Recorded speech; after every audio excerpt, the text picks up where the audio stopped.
Evo nasipa se balon drva, duva vetar, briše vetar.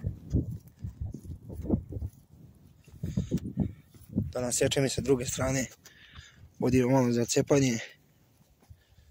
Moram da podmažem testeru.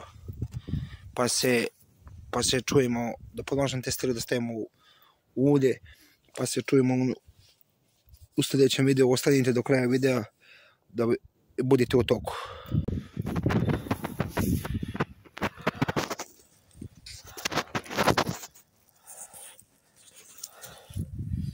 Dobar dan ljudi, srećna nova godina svima, koliko vas ima, kako da se vidi.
Malo iz drugog kadra,